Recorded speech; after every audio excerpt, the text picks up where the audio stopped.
নমস্কার সকলকে। তো বন্ধুরা, আমি একজন মোহনবাগান ফ্যান হওয়া সত্ত্বেও দেখো থাম্বনেলে দিয়েছি যে ইস্টবেঙ্গলের দৌলতেই আবার ভারতে শুরু হতে চলেছে আইএসএল, বা ইস্টবেঙ্গল আবার ভারতীয় ফুটবলের প্রাণ ফেরাতে চলেছেন।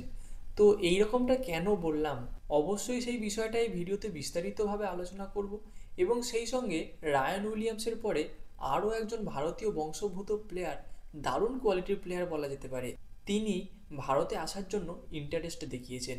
তো সেই প্লেয়ারটা কে বা কী কোয়ালিটির প্লেয়ার, সেই বিষয়টা নিয়েও এই ভিডিওতে দু এক কথা বলে নেব। তো চলো ভিডিওর মেন টপিকে যাওয়া যাক।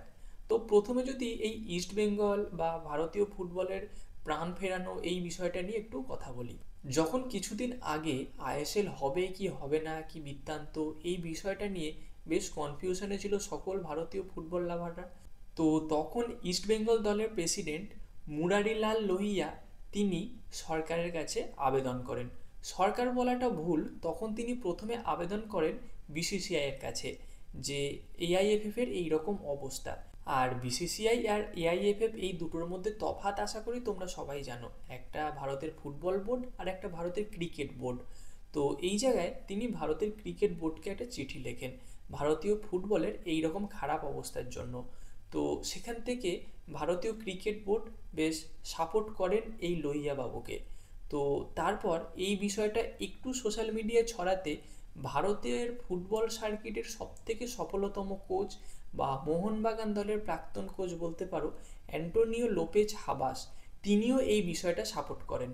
তো এই মোটামুটি দু চার জায়গা থেকে সাপোর্ট পাওয়ার পরে এই লোহিয়া বাবু তিনি কিন্তু কেন্দ্রীয় সরকারকে চিঠি লেখেন এই ভারতীয় ফুটবলের এই করুণ অবস্থার জন্য, যে দেশের টপ লিগ আইএসএল হবে না, একটা অনিশ্চয়তার মধ্যে দেশের সমস্ত ক্লাবরা একটা হতাশায় রয়েছেন, ক্লাবের সমর্থকরা একটা হতাশায় রয়েছেন যে খেলা হবে কি হবে না কেউ জানে না এই বিষয়টা নিয়ে।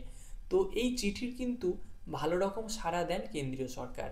তো যে কারণে গত পরশুদিন কিন্তু এই বিষয়টা সকলের সামনে আসে, যেখানে কেন্দ্রীয় সরকার নরেন্দ্র মোদী স্বয়ং বলেছেন যে আইএসএল হবেই। তো কি সমস্যা আছে কি বৃত্তান্ত, সেই সবটা কিন্তু 15 দিনের মধ্যে মেটানো হবে, এবং তারপর নতুন করে ভাবনা চিন্তা করা হবে, বা 15 দিনের মধ্যেই সবটা সিদ্ধান্ত নেওয়া হবে যে আইএসএল কিভাবে করানো যেতে পারে।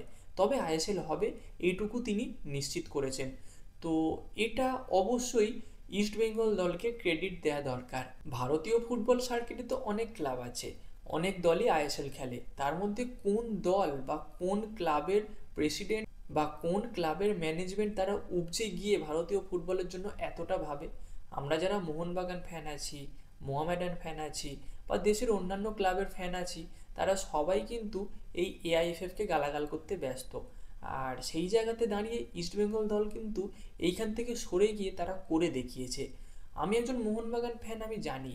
তো অনেকে তোমরা সবাই এই বিষয়টা জানো, তবুও যে দল বা যে ভালো কাজ করছে বা সঠিক কাজ করছে সেই সঠিকটা কিন্তু মানতে হবে।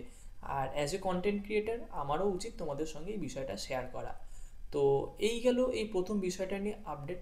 এবার যদি সেই প্লেয়ারটাকে নিয়ে কথা বলি, যে ভারতীয় ফুটবলে আসার জন্য ইন্টারেস্ট দেখিয়েছে, সে হলো এই মুহূর্তে ইংল্যান্ডে রয়েছে, ইন্ডিয়ান প্লেয়ার, ভারতীয় বংশোদ্ভূত প্লেয়ার, তার নাম হলো ইয়ান ধান্দা। ইনি কিন্তু অ্যাটাকিং ভাগের প্লেয়ার।